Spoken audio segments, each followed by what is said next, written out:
आज हम भारतीय कृषि अनुसंधान संस्थान के डायरेक्टर डॉक्टर ए के सिंह जी के ऑफिस में आए हैं और आज का हमारा विषय धान की सीधी बिजाई के क्या क्या फायदे हैं और इसको कैसे प्रमोट कर सकते हैं और IRI का इस धान की बिजाई को प्रमोट करने में किस तरह का योगदान रहा है और कुछ जो नई खोज की गई है ST बासमती वैरायटी की, उनके बारे में भी हम विस्तृत जानकारी हासिल करेंगे। सबसे पहले मैं आपको ये बता दूं कि धान की बिजाई, सीधी धान की बिजाई क्यों महत्वपूर्ण है। सबसे पहले तो इसमें पानी की बचत होती है। जैसा आप जानते हैं कि प्रति वर्ष भूजल स्तर गिरता जा रहा है और लगभग 1 मीटर तक की डिप्लीशन ग्राउंड वाटर में आ रही है। दूसरा, लागत रोपाई के द्वारा धान की खेती करने में लागत बहुत आने लगी है। और तीसरा, रोपाई वाले धान में ग्रीन हाउस गैसेज का उत्सर्जन ज़्यादा होता है जो कि इन्वायरमेंट को पोल्यूट करता है। आज हम इसी संदर्भ में चर्चा करने के लिए यहाँ पे पहुँचे हैं। और डॉक्टर साहब नमस्कार। नमस्कार। हम आपके बहुत आभारी हैं कि आपने एक बहुत महत्वपूर्ण विषय पर जानकारी देने के लिए हमारे को समय दिया। सर, थोड़ा सा पहले मैं बता दूं कि मैं सुरेश गहलावत हूं।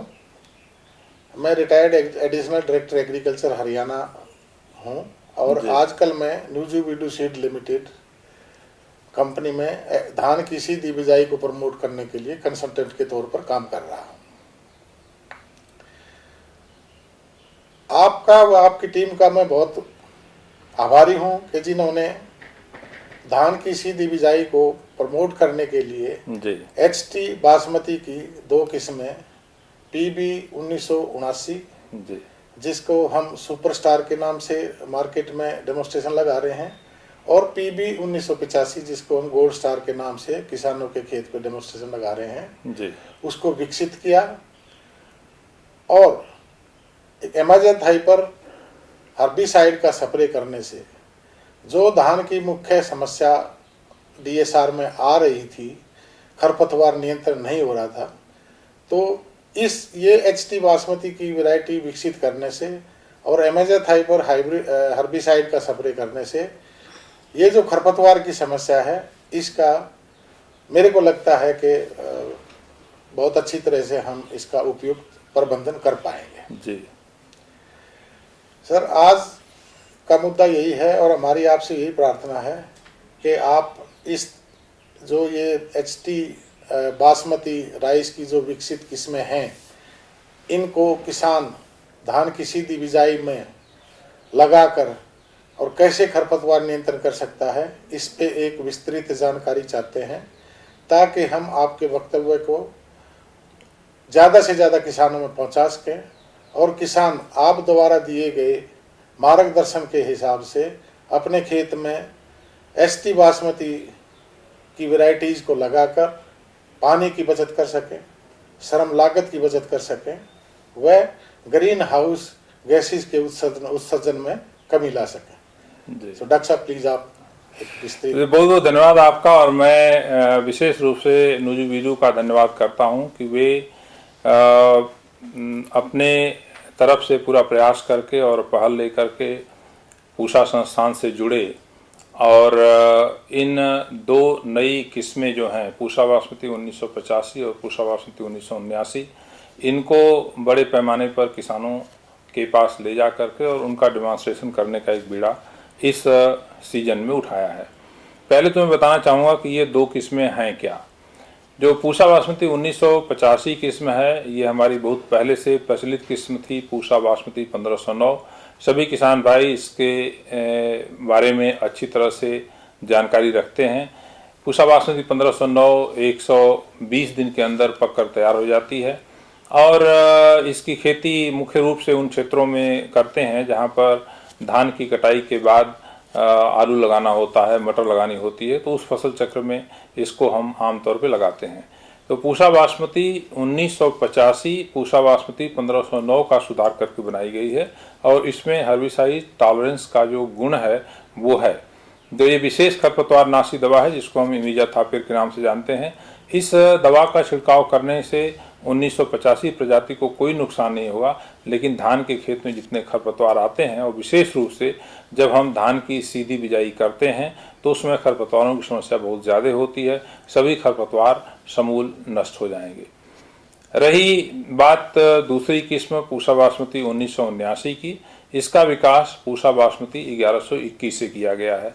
ये भी हमारी बहुत पुरानी प्रचलित किस्म है जिसकी खेती बहुत बड़े पैमाने पर किसान भाई करते हैं और इसमें भी खरपतवार नाशी दवा इमिजाथापिर की प्रतिरोधी क्षमता का जीन डालते हुए 1979 का विकास किया गया है। तो ये तो बात रही इन दो नई प्रजातियों के बारे में, और इनके अंदर जो मूल गुण हैं वो इनके पेरेंट प्रजाति के हैं। 1985 हर माने में 1509 के समान है और 1979 1121 के समान है। दूसरी बात जो मैं विशेष रूप से यहाँ बताना चाहूँगा कि इन दोनों प्रजातियों का विमोचन किया गया है सिर्फ और सिर्फ धान की सीधी बिजाई के लिए। इसकी रोपाई विधि से खेती करने के लिए संस्तुति नहीं की गई है। तो जो किसान भाई इसको लगाएंगे, और इस बार तो विशेष रूप से आप इसका प्रदर्शन खुद लगा रहे हैं किसान भाइयों के यहाँ, तो इसको हम सीधी बिजाई में इसका प्रयोग करेंगे। अब हम आते हैं कि क्या क्या सावधानियां हमको सीधी बिजाई में बरतनी चाहिए, और उसमें सबसे पहले बात आती है कि बीज की मात्रा क्या होगी, बीज का उपचार हम किस प्रकार से करेंगे, इन बातों का विशेष रूप से ध्यान रखना है। और ये बातें तकरीबन वैसे ही हैं जैसे कि आम तौर पे धान की सीधी बिजाई किसान भाई पहले जो करते रहे हैं उसी तरह से इसमें बीज का उपचार करने के लिए बावस्टिन दवा जो आती है और करीब करीब 20 ग्राम बावस्टिन और 1 ग्राम स्टेप्टोसाइक्लिन, इसकी मात्रा ले करके और 8 किलोग्राम बीज प्रति एकड़ के लिए पर्याप्त होता है। तो जो बीज किसान भाइयों को दिया जाएगा वो 1 एकड़ के लिए 8 किलोग्राम बीज दिया जाएगा। इसको करीब दोनों दवाओं को 200 मिलीलीटर पानी में आप घोल लीजिए, अच्छी तरह से घोल को मिला दीजिए और फिर इसको बीज के ऊपर छिड़क दीजिए। कोई पॉलिथीन नीचे बिछा लीजिए, बीज उसके ऊपर रख करके उसको अच्छी तरह से छिड़क करके और हाथ में दस्ताना पहन करके उसको मिला लीजिए ताकि दवा की एक परत जो है बीज के ऊपर चढ़ जाए। अब इसमें उसको छाया में हल्का सा हम सुखा लेते हैं और ये बीज जो है हमारा बुआई के लिए तैयार होता है, उपचारित बीज जो है। रही बात क्या तरीके हैं धान की सीधी बिजाई के लिए, और उससे पहले मैं एक बात विशेष रूप से बताना चाहूँगा कि पिछले 4-5 दिनों से अप्रत्याशित रूप से गर्मी पड़ रही है। आमतौर पे हम ये सलाह देते हैं कि धान की सीधी बिजाई का सबसे उपयुक्त समय जो है वो 25 मई से शुरू होकर के करीब 15 जून का है। ये विंडो है जिसके अंदर धान की सीधी बिजाई कर लेनी चाहिए, क्योंकि अगर बरसात आ जाती है और उस समय जब हम बिजाई करते हैं तो उसमें कई समस्याएं, खरपतवार की दूसरी समस्या आमतौर पे साधारण धान की सीधी बिजाई में बहुत ज़्यादा आती थी और अंकुरण में भी कुछ दिक्कतें आती हैं, पौधे पूरी संख्या में नहीं हो पाते हैं। लेकिन पिछले करीब 4-5 दिनों से, और ये उम्मीद है कि अगले 4 तारीख तक गर्मी बहुत ज़्यादा बढ़ गई है और तापक्रम जो है 47-48 डिग्री तक जा रहा है। और ऐसी स्थिति में हमारा अनुरोध रहेगा, हमारा सुझाव रहेगा कि अभी हम इसको 2-3 दिन का अगर इंतज़ार कर लें और उसके बाद बुआई करें तो ज़्यादा बेहतर होगा, क्योंकि इतनी गर्मी में जब पौधे उगेंगे तो उनको फिर हमको पानी जल्दी देना पड़ेगा और पानी बचाना हमारा जो मुख्य उद्देश्य है धान की सीधी बिजाई करने में। तो एक तो बात ये रही। दूसरा, जो धान की सीधी बिजाई हम 2 तरीके से करते हैं। एक विधि जिसको हम तरबतर विधि कहते हैं, और तरबतर विधि में पहले हम जब गेहूं की कटाई हो जाती है तो खेत की अच्छी तरह से हम जुताई कर देते हैं। जुताई करने के बाद उसमें हम पाटा लगाते हैं, लेजर से लेवलिंग कर लेते हैं और इसके बाद खेत में हम पानी लगाते हैं। जब बत्तर आ जाता है तो हम खेत की जुताई करते हैं और जुताई करने के बाद उसमें फिर हम लेजर 2-3 बार चला करके ये सुनिश्चित कर लेते हैं कि मिट्टी थोड़ी अच्छी तरह से बैठ जाए। जब मिट्टी बैठ जाएगी तो उससे क्या होगा कि नमी ज़्यादा समय तक खेत में बनी रहेगी। और उसके बाद फिर जो बुआई के लिए जो मशीनें आई हैं, सीड ड्रिल आए हैं, चाहे लकी ड्रिल हो या कुछ नई मशीनें और आई हैं, 2-3 पिछले साल कुछ नई मशीनें आई हैं जिसमें कि ये भी व्यवस्था की गई है कि कतार से कतार की दूरी तो मेंटेन होगी ही, उसके साथ साथ पौधे से पौधे की दूरी भी मेंटेन होगी, तो करीब 6 इंच के आसपास। और इसमें ऐसी व्यवस्था की गई है कि एक साथ 4-5 बीज गिरेंगे। तो इस खेत को जब आप देखते हैं बाद में चल के तो लगता है कि इसमें धान की रोपाई लाइनों में की गई है, धान की सीधी बिजाई जैसा खेत लगता ही नहीं, क्योंकि पहले जब हम धान की सीधी बिजाई करते तो बीज लगातार गिरता था और इसमें बीज से बीज की दूरी भी मेंटेन होती है, तो इससे प्रॉपर एयरेशन वगैरह और क्रॉप का स्टैंड भी काफ़ी अच्छा आता है। जब हम इस मशीन के द्वारा सीड ड्रिल के द्वारा बुआई कर लेते हैं और इसके बाद तरबतर विधि में नमी पर्याप्त होती है, संरक्षित नमी होती है, उसका अंकुरण हो जाता है उसी नमी से, और करीब अगले 18 दिन तक, 18 से 20 दिन तक हम कोई पानी खेत में लगाने की ज़रूरत नहीं होती है। हालांकि आपको थोड़ा सा देखना पड़ेगा कि ज़मीन किस तरह की है। अगर ज़मीन बहुत हल्की है, सैंडी लोम सॉइल है, बलुई दोमट मिट्टी है, दोमट मिट्टी है, वहाँ पे नमी संरक्षण की क्षमता थोड़ी सी बेहतर होती है। और कई ज़मीनें बहुत हल्की हैं, अगर आपको महसूस होता है कि एक आध बार बीच में, तो एक हफ्ते बाद पानी दे सकते हैं, लेकिन हमारी संस्कृति यही रहती है कि पहला पानी जो है हम 18 से 20 दिन के बाद लगाएं और पानी लगाने के तीसरे दिन, दूसरे दिन जब खेत में चलने लायक हो जाए तो उस समय जो ये दवा इमिजाथापिर है इसका छिड़काव करें। इसकी मात्रा करीब 2.66 मिलीलीटर प्रति लीटर, यानी कि 15 लीटर की अगर टंकी है आपकी तो उसमें करीब 38 से 39 या 40 मिलीलीटर दवा आपको बना करके, और करीब 200 लीटर 1 एकड़ में पानी दवा का घोल लगेगा जिसका हमको छिड़काव करना पड़ेगा। छिड़काव करने के बाद जितने खरपतवार हैं वो सारे के सारे मर जाते हैं। इसके अलावे आपके खेत में पिछले वर्ष धान की कोई दूसरी प्रजाति अगर लगाई गई रही होगी जो नॉन एचटी वैरायटी थी, उसके पौधे भी इसमें मर जाएंगे। सिर्फ जो हमारी एचटी प्रजाति है उसी के पौधे इसमें सर्वाइव करेंगे। आपका जो उत्पादन होगा उसमें कोई मिक्सचर नहीं आएगा। ये तो रही तरबतर विधि की बात।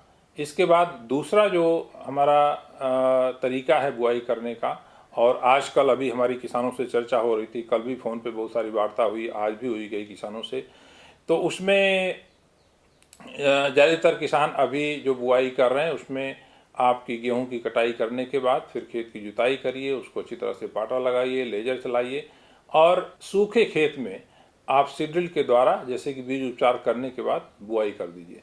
बुआई करने के बाद फिर जो है खेत में पानी तुरंत लगा दीजिए ऊपर से। तो इस विधि में क्या होता है कि इसमें जो है अंकुरण बहुत अच्छी तरह से हो जाता है, लेकिन समस्या सिर्फ इसमें यही आती है कि इसमें खरपतवार भी जो है काफ़ी साथ में उग जाएं, क्योंकि जब हम तरबतर करते हैं तो उसमें पहली बार जब पानी लगाते हैं तो जो खरपतवार होते हैं या धान के दूसरे पौधे होते हैं वो उग जाते हैं, और जुताई जब करते हैं तो सारे नष्ट हो जाते हैं। इसमें थोड़ा सा ये समस्या जरूर रहती है, लेकिन इसमें धान का अंकुरण जो है बहुत अच्छी तरह से होता है।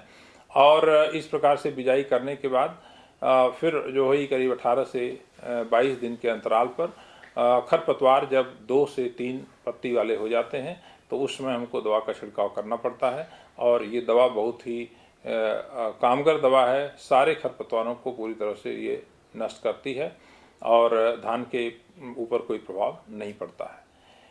तो ये तो बात रही बुआई, हम कौन से 2 तरीके हैं जिनके द्वारा हम बुआई करें और क्या क्या सावधानियां इसमें बरतें। इसके अलावे एक बात और मैं सावधानी के तौर पर बताना चाहूँगा कि आपके खेत के बगल में और किसी और किसान ने धान की सीधी बिजाई की है और उन्होंने एचटी वैरायटी को नहीं लगाया, क्योंकि एचटी वैरायटी अभी सिर्फ 2 ही किस्में हमारी जो हैं, पूसा बासमती 1985 और पूसा बासमती 1979, जिसको आपने अपना एक ब्रांड नेम दिया है।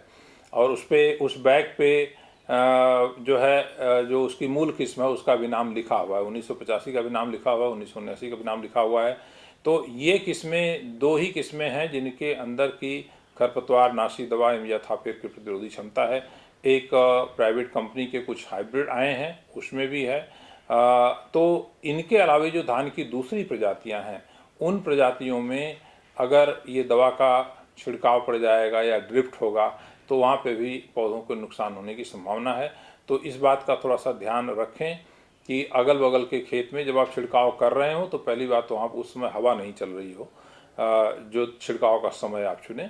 और इसके अलावे जो आपका स्प्रेयर होता है उसके ऊपर अगर आप हुड लगा लेते हैं, अगर मैनुअल स्प्रेयर है, वैसे मैनुअल बहुत बड़े पैमाने पे करना संभव नहीं होगा, तो आपको स्प्रे भी जो है बड़ी मशीनों के द्वारा करने से समय भी बचेगा और आपका खर्चा भी कम आएगा। तो इसका थोड़ा सा ध्यान रखें।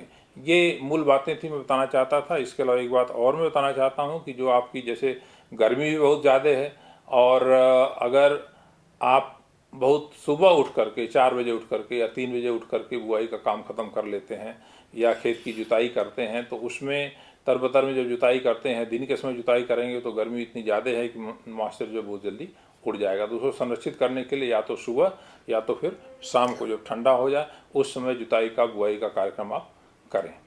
तो ये कुछ मूल बातें थी जो मैं आपको बताना चाहता था। इसके अलावा अगर कोई और प्रश्न है, आप कोई और समाधान चाहते हैं तो बताएं, तो मैं उसका जवाब दूंगा। डॉक्टर साहब, एक तो आपकी जानकारी के लिए मैं बताना चाहूँगा कि हरियाणा में हम 1500 एकड़ हमारा गोल्ड स्टार और सुपर स्टार के फार्मर फील्ड पे डेमोस्ट्रेशन लगा रहे हैं जी। और हम उनको कंप्लीट एक किट इंक्लूडिंग हर्बिसाइड वो किसान को फ्री ऑफ कॉस्ट मुहैया करा रहे हैं और बाकी जो पैकेज एंड प्रैक्टिसेस भी उनको प्रिंट मीडिया के माध्यम से उनको हम प्रोवाइड करते हैं। एक और सुझाव हमारा यहाँ पर है, इससे पहले कि आप अगली बात रखें, कि ये जो किसान हमने चुने हैं इसमें जितना संभव हो सके कुछ किसान जो कि पहले से डीएसआर करते आ रहे हैं, जिनको डीएसआर या धान की सीधी बिजाई करने का अनुभव है, अगर वैसे किसान कुछ शामिल होंगे तो हमारे समझ से ये हमारा प्रयास जो है बहुत सफल होगा, क्योंकि उनका अपना अनुभव है खुद इसको उगाने का जो है। सर, ये जो किसान हमने चुने हैं ये 100% पहले डीएसआर पद्धति पे बहुत अच्छी बात धान है की बिजाई कर रहे हैं जी। दूसरा एक और के आम किसान का भी सवाल यही रहता है डॉक्टर साहब, मैं ये पूछना चाहूंगा कि रोपाई विधि, क्योंकि बासमती के भाव बहुत अच्छे मिलते हैं, तो किसान के मन में शंका रहती है कि कभी इसमें मेरी पैदावार कम ना आए। क्या रोपाई द्वारा जो बासमती की वैरायटी लगाई जाती है, क्या उसके समानांतर पैदावार डीएसआर के द्वारा बिजाई करने से मिलती है? मैं आपको सिर्फ एक उदाहरण यहाँ पर देना चाहूँगा। पानीपत जिले में और जींद से सटा हुआ एक गांव जो है उरलाना है जी। वहाँ पे किसान रविंदर राठी हैं। उन्होंने पिछली साल हमारी जो एक नई किस्म आई है पूषा बासमती 1847, उसकी डीएसआर विधि से 83 एकड़ में खेती की थी और उनकी जो 83 एकड़ की औसत पैदावार आई थी वो 32 कुंटल प्रति एकड़ की आई थी। तो आप इससे आप अंदाज़ा लगा सकते हैं कि 32 कुंटल प्रति एकड़ अगर धान की सीधी बिजाई में पैदावार आ रही है तो ये कहना शायद ठीक नहीं होगा कि धान की सीधी बिजाई में पैदावार में कमी आती है, अगर हम सारी सावधानियों को ध्यान में रखते हैं। और उसमें एक मूल बात ये होती है कि जब हम सीधी बिजाई करते हैं और उसमें मान लीजिए बुआई के तुरंत बाद तरबतर विधि से बुआई किया हमने, बुआई के तुरंत बाद अगर बरसात हो गई तो ऊपर खेत में पपड़ी जम जाती है। पपड़ी जमने के कारण जो है हमारा अंकुरण प्रभावित होता है। कई बार सीडड्रिल अगर ठीक काम नहीं किया, कई जगह बीज जो हैं एक समूह में गिर जाते हैं, वहाँ पे गुच्छे में पौधे निकलते हैं, कुछ जगह पौधों की संख्या कम हो जाती है। तो इसमें थोड़ा सा हमको मेहनत जरूर करनी पड़ेगी, लेकिन करीब 15 जब हम पहला पानी लगाएंगे 18 से 20 दिन बाद, तो उस समय अगर हम कुछ लेबर लगा करके जहाँ पे गैप ज़्यादा रह गया है और जहाँ पे बहुत ज़्यादा पौधे गिरे हैं वहीं से पौधे निकाल करके जहाँ पे गैप है उसकी फिलिंग कर दें, उसकी रोपाई कर दें। तो गैप अगर नहीं रहेगा और पौधों की संख्या पर्याप्त रहेगी तो इसमें पैदावार में कोई कमी नहीं आएगी। जी डॉक्टर साहब, एक मैं इस विधि से पानी की बचत तो 25-30% के करीब होती है। बिल्कुल। इसके साथ साथ जो श्रम लागत में कितनी कमी आ जाती है पैसे के? आप मान के चलिए कि करीब 1 एकड़ की रुपाई में अभी ठेके पे रुपाई हो रही है 4,500 का रेट जो है एकड़ का चल रहा है। तो जब हम धान की सीधी बिजाई करते हैं तो जो हमारा ये खर्चा आता है वो खर्चा जो है सीधे बचता है। पानी की जो बात आपने कही बहुत अच्छी बात की, जब हम रोपाई विधि से पानी धान की खेती करते हैं तो उसमें पानी खेत में खड़ा रहता है। खरपतवार के नियंत्रण के लिए पहले 15 दिन हम खेत में करीब 3 इंच 4 इंच पानी खड़ा करके ही रखते हैं और वो वही जो है पानी खरपतवार नाशी का काम करता है रोपाई विधि में जो है। यहाँ पे वो नहीं होता है तो इसलिए खरपतवार ज़्यादा आते हैं और इस नई किस्मों में खरपतवार नाशी दवा से उसका हम पूरी अच्छी तरह से नियंत्रण कर सकते हैं। जब हम रोपाई विधि में लगाते हैं धान तो उसमें क्या होता है, पानी नीचे जब हम पडलिंग करते हैं, कद्दू करते हैं तो नीचे एक सतह बन जाती है कड़ी और पानी खेत में खड़ा तो रहता है लेकिन ये सारा पानी उड़ करके भाप के रूप में आसमान में चला जाता है, वो पानी का हमारा नुकसान होता है।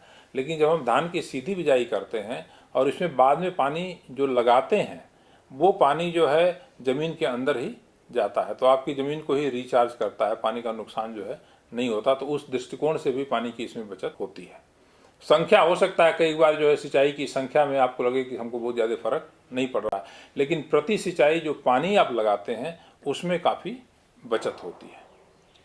तो कुल मिलाकर के पानी की 30-35% के आसपास बचत इसमें होती है। डॉक्टर साहब, एक और किसान इस शब्द को, फील्ड कैपेसिटी को, आर्द्रता को समझ नहीं पाता है, तो मेरी आपसे ये निवेदन थी कि वो DSR में पहला स्प्रे करने के बाद या उससे पहले किसान को क्या नोटिस करके पानी लगाना चाहिए, उसको क्या चीज़ें ध्यान में रख के पानी लगाना चाहिए, क्योंकि वो फील्ड कैपेसिटी के बारे में इतना उसको ज्ञान नहीं है। तो जैसा मैंने पहले बताया कि पहला पानी हमारा 18 से 22 दिन के बाद लगेगा और पानी लगाने के दूसरे तीसरे दिन हम दवा का छिड़काव करेंगे, तो उसमें दवा काफ़ी कामयाब रहती है और खड़ा पानी खेत के अंदर नहीं होना चाहिए। इसमें पानी की आवश्यकता कई बातों पर निर्भर करती है। एक तो हमारी ज़मीन किस तरह की है, हल्की ज़मीन, बलुई दोमट मिट्टी जो है वहाँ पर पानी थोड़ा सा ज़्यादा जल्दी नीचे जाता है। भारी मिट्टी दोमट अगर है तो वहाँ पे पानी कम, उसकी जल धारण क्षमता ज़मीन की अच्छी होती है। आमतौर पे अगर मौसम भी कैसा है उसके ऊपर निर्भर करता है। कई बार बरसात में से मान लीजिए लगातार हो जा रही है हल्की मल्की, तो उसमें हमको लगाने की ज़रूरत नहीं है। लेकिन क्या देख करके किसान लगाएं। आजकल वैसे मेजरमेंट की भी बहुत अच्छी मशीनें आ रही हैं, ज़मीन में नमी की कितनी मात्रा है, और इन डेमोन्स्ट्रेशन में बल्कि अनुरोध करूंगा आपके द्वारा कि आप इन मशीनों को भी लगाएं। बहुत सस्ती मशीनें हैं, बड़ी मशीनें नहीं हैं। 300 मीटर। हाँ, 300 मीटर का, उससे हमको पता चल जाएगा।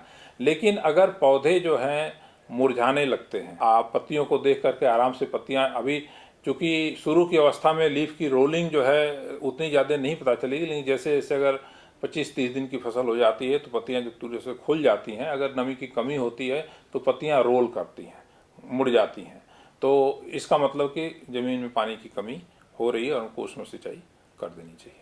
आमतौर पे हम DSR में रिकमेंड करेंगे कि हमारा अंतराल जो है वो 10-1 दिन का जो है होना चाहिए, अगर बरसात नहीं हो रही है तो। अगर होती है तो उसके हिसाब से आप इसको कम कर सकते हैं।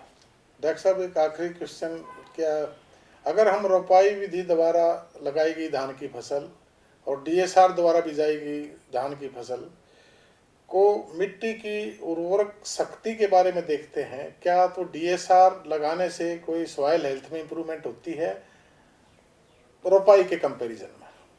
देखिए, इसमें बहुत अच्छा प्रश्न आपने किया है। हमारे जितने मृदा में जीवाणु हैं, 1 चम्मच मिट्टी आप लीजिए तो उस मिट्टी के अंदर करीब 1 बिलियन के आसपास जीवाणु होते हैं, और ये जीवाणुओं को भी जो है सांस लेने के लिए ऑक्सीजन चाहिए होती है। जब हम पडलिंग करते हैं, पानी भर करके रखते हैं, तो मृदा में जीवाणुओं की संख्या, जैविक शक्ति जो है वो क्षीण होती है।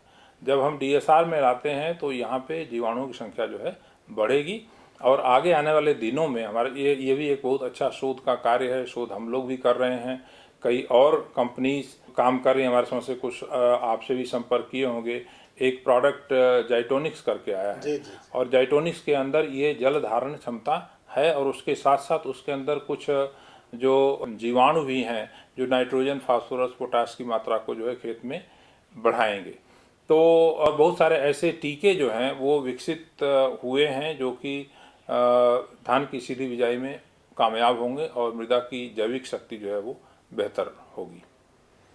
डॉक्टर साहब, एक और समस्या जो आ सकती है उसके लिए हमको सचेत रहने की आवश्यकता है कि एक समस्या आती है जिसको हम सूत्रकृमि या निमेटोड की प्रॉब्लम बताते हैं। धान की सीधी बिजाई में एक समस्या जो निमेटोड की आने की संभावना हो सकती है, क्योंकि जब धान की रोपाई विधि से हम खेती करते हैं उसमें कीचड़ बनता है, तो उसमें निमेटोड एक पौधे से दूसरे पौधे में जा नहीं पाता है।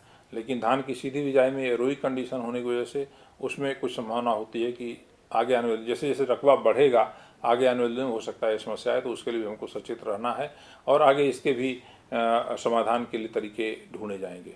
तो एक ये, और दूसरी बात, एक लोहा तत्व जो है ये बहुत महत्वपूर्ण तत्व है पौधों की वृद्धि के लिए, और लोहा तत्व की कमी में पौधे पीले पड़ जाते हैं। आमतौर पे धान की फसल में ये क्षमता होती है कि लोहे को फेरस फॉर्म में, जो रिड्यूस फॉर्म होता है, पानी भरा होता है तो उसमें लोहा जो है फेरस फॉर्म में होता है। अगर हम उसको ऑक्सीजन पर्याप्त मात्रा खेत में जैसे DSR में होता है तो वहाँ पे फेरिक फॉर्म में बदल जाता है। तो हल्की ज़मीनों में कई एक बार जो है लोहा तत्व की कमी कभी देखने को मिल सकती है, तो वो ऐसा अगर होता है तो उसमें फेरस सल्फेट का जो है छिड़काव कर देने से वो समस्या दूर हो जाएगी। हम किसानों को बताएंगे सर कि वो सॉइल टेस्ट करवा लें। जी। अगर उसमें फेरस की कमी है तो फेरस सल्फेट की छिड़काव रिकमेंडेड डोज का छिड़काव कर दें। जी। ये हम किसानों को बताएंगे। जाइटॉक्स टेक्नोलॉजी की बात की है सर, जाइटोनिक्स जाइटोनिक जी हम कुछ डेमोस्ट्रेशन जाइटोनिक प्रोडक्ट है जो उनका जी उसके साथ भी करीब 150-200 डेमोस्ट्रेशन है। और जब उसके ये साथ भी डेमोन्स्ट्रेशन लगाएंगे तो आप सुनिश्चित कर लीजिए कि एक अगर खेत में 1 एकड़ में अगर डेमोन्स्ट्रेशन लग रहा है तो आधे एकड़ में जाइटोनिक्स के साथ और आधे एकड़ में बिना जाइटोनिक्स के, तो प्रत्यक्षम किम प्रमाण, जब किसान उसको सामने देखेगा तो उसको पूरा अपेक्षित तरह से विश्वास हो जाएगा। हमने सर यही पैरामीटर रखे हैं, आधा एकड़ ट्रीटेड, आधा एकड़ नॉन। बहुत अच्छा डॉक्टर साहब, आपने बहुत विस्तृत जानकारी दी और मुझे पूरा विश्वास है कि हम किसानों तक इसको पहुंचाएंगे और किसान इसका फ़ायदा उठाएंगे। आपका बहुत बहुत धन्यवाद। आगे भी हम आपकी सेवाएं लेते रहेंगे। बहुत बहुत धन्यवाद, बहुत बहुत धन्यवाद।